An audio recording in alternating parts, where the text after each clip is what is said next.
राजनीति की उठापटक, पुलिस प्रशासन का हालचाल। दस्तावेज होता है जिसे राज्यपाल जी के माध्यम से पे चर्चा करते, ये सभी कार्रवाई को आज दूसरा 11 फरवरी को वर्ष 26-27 का सामान्य बजट प्रस्तुत हो। अनुदान मांगने के साथ ही बजट सत्र जो आज 9 फरवरी से लेकर के 20 फरवरी तक चले, आज भाषण के जब अभिभाषण सदन के पटल पे रखा जाएगा, उसके तुरंत बाद ये पहली बार कोई राज्य सरकार अपनी आर्थिक उपलब्धियों को लेकर अपने यूपी के बीमारू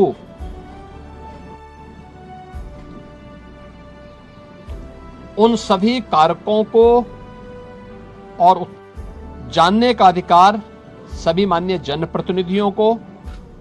और उत्तर प्रदेश की जनता जनार्दन को होना चाहिए। हमने आर्थिक उन्नयन कितना किया है, उत्तर प्रदेश की प्रति व्यक्ति आय में क्या वृद्धि हुई है,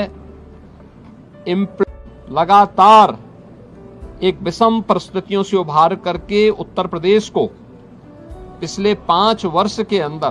पिछले 5 वर्ष से लगातार रेवेन्यू सरप्लस स्टेट के रूप में स्थापित किया है। इन सब को लेकर के आर्थिक सर्वेक्षण की राज्यपाल जी के भाषण पे चर्चा के दौरान भी और बजट पे चर्चा के दौरान भी सभी माननीय सदस्य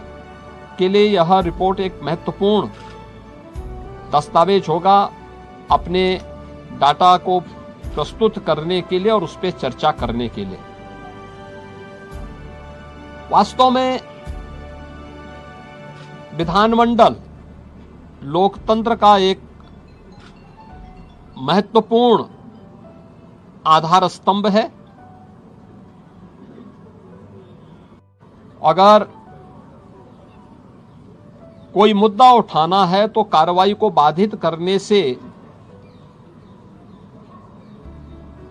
वह एक प्रकार से जिन मुद्दों को की ओर ध्यान आकर्षित करना चाहता है, उन मुद्दों पे को डाइल्यूट करने का प्रयास कर रहा है। हम लोगों ने बार बार कहा है कि सरकार संवाद से समस्या का समाधान पर विश्वास करती है। सरकार हर मुद्दे पे चर्चा परिचर्चा करने को तैयार है। हर एक माननीय सदस्य के बहुमूल्य सुझावों को स्वीकार करने को तैयार है, उस पर चर्चा करके और जो भी राज्य के हित में आवश्यक है उस प्रकार का कदम उठाने के लिए तत्पर है, तैयार है। लेकिन कार्रवाई को बाधित न किया जाए। अनावश्यक शोरगुल से पटल में कार्रवाई के नए कीर्तिमान स्थापित हुए हैं और हम विश्वास करेंगे कि बजट सत्र जिस पर पूरे प्रदेश की और देश की भी निगाहें होंगी, इस बजट सत्र को इन 2 महत्वपूर्ण सरकारी कार्यों के साथ ही तमाम प्रकार के विधायी कार्यों को माननीय सदस्यों के अपने महत्वपूर्ण मुद्दों को भी उठाने का एक मंच बनेगा। इस विश्वास के साथ मैं बजट सत्र के अवसर पर विधानमंडल के सभी माननीय सदस्यों का और इस पूरी प्रक्रिया को सुचारू रूप से संपन्न करने के लिए विधानमंडल से जुड़े हुए जो हमारे अधिकारीगण हैं, उन सब का भी, आप सभी का भी मैं हृदय से अभिनंदन करता हूं और विश्वास करता हूं कि बजट सत्र उत्तर प्रदेश के विकास की इस स्पीड को और तीव्र करने में एक बड़ी भूमिका का निर्वहन करेगा। मेरा सभी पक्षों के माननीय सदस्यों से अपील होगी कि हमें विधायिका के सर्वोच्च मंच को चर्चा को आगे बढ़ाने, संवाद से समस्या के समाधान की दिशा में माननीय सदस्यों का, और यह वर्ष हमारी सरकार का 10वां बजट है, तो उस दिशा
सामाजिक जीवन में इतनी हम इस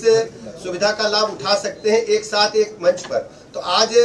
केजीएमयू के द्वारा यहाँ पर स्वास्थ्य परीक्षण यहाँ कराएं और हर 6 महीने करें। मैं माननीय मुख्यमंत्री जी, सभापति महोदय का बहुत बहुत आभार प्रकट करता हूँ कि बहुमूल्य समय में से, क्योंकि आज समय का क्षण गिने हुए हैं इन के हमारे सदस्यों ने, मैं सभी का आभार प्रकट करता हूँ। और मैं माननीय बजट सत्र के अवसर पर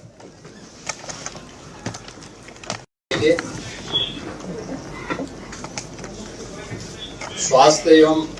चिकित्सा शिक्षा विभाग माननीय श्री सतीश महाना जी के माननीय सभापति माननीय कुंवर मानवेंद्र सिंह श्री केशव प्रसाद महोदय, संसदीय कार्य और वित्त मंत्री, जल शक्ति मंत्री श्री स्वतंत्र देव सिंह जी, सभी माननीय सदस्यगण, ऐसी आज से प्रारंभ हो रहे चिकित्सागण, अध्यक्ष जी को, माननीय सभापति जी, प्रदेश के डिप्टी सरकार कल्याण के साथ साथ चिकित्सा शिक्षा विभाग के मंत्री के रूप में भी श्री ब्रजेश पाठक जी को, सभी माननीय सदस्यों और अन्य लोगों की सुविधा के लिए उपलब्ध रहेगा। वास्तव में स्वस्थ दिनचर्या यह हर नागरिक का अधिकार होना चाहिए और सरकार भी इसके लिए पूरी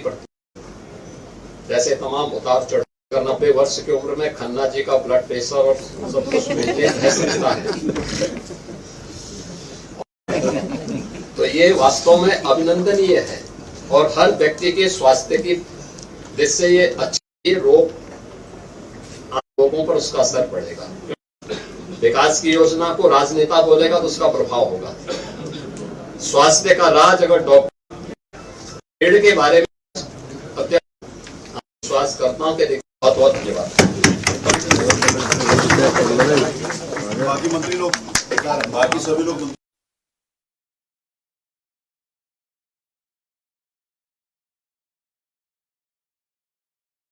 सत्ता सरकार बताएगा